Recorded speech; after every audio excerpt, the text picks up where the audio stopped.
Vote counting continues in the U.S. presidential election a full 3 days after Election Day. We get more from AP Washington correspondent Sagar Meghani. Like the rest of the nation, President Trump and Joe Biden are watching and waiting. The president stayed largely in the White House residence, as returns show Biden surpassing him in must-win Pennsylvania and Georgia.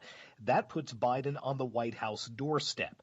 The race is still too early to call, but Biden will address the nation in prime time tonight as House Speaker Nancy Pelosi celebrates. Pretty soon the hyphen will be gone from vice president to president-elect Joe Biden. Sagar Meghani, Washington. British Prime Minister Boris Johnson said Friday that he had confidence in the U.S. election process after President Donald Trump made unsubstantiated claims of fraud following Tuesday's presidential vote.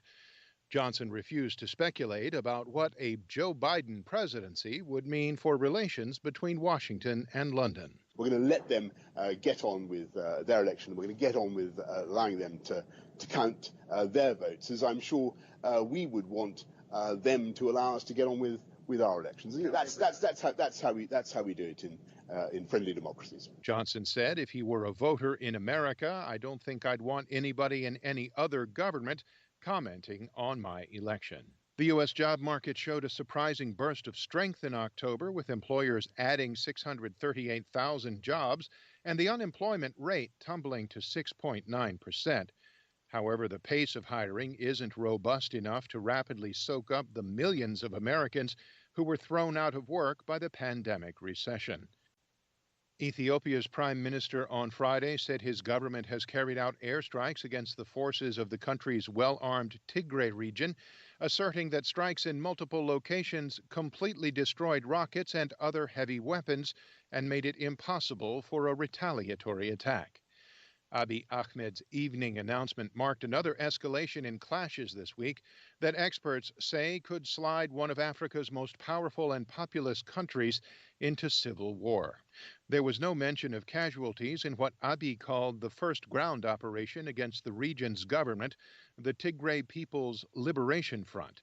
He said the Air Force destroyed heavy weapons in Tigray's capital, Mekele, and in surrounding areas, alleging the TPLF, quote, has the desire to use them.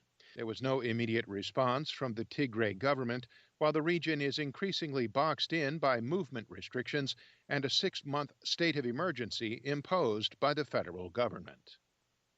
German police have raided the homes and businesses of 4 people linked to the Islamic State sympathizer who carried out a deadly attack in Vienna this week. AP's Charles de Ledesma reports. The authorities say while the men aren't currently suspected of involvement in Monday's shootings, in which 4 people and the gunman were killed, there's evidence that they had links to the attacker. Austria officials have identified the attacker as 20-year-old Quertim Fezulay, a dual national of Austria and North Macedonia, who had a previous conviction for trying to join the IS in Syria and had been given early release in December.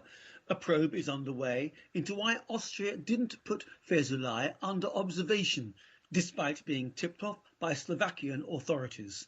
I'm Charles de Ledesma. The Afghan government says the killing of a high-ranking al-Qaeda leader in a Taliban safe haven in eastern Afghanistan last month is an indication the Taliban is not keeping up with its pledge to end ties with al-Qaeda.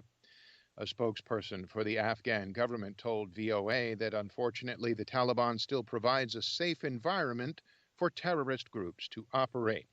The Afghan government said October 24th that its forces had killed a senior al-Qaeda leader, Abu Masen al-Masri, in a Taliban-controlled area in the eastern province of Ghazni.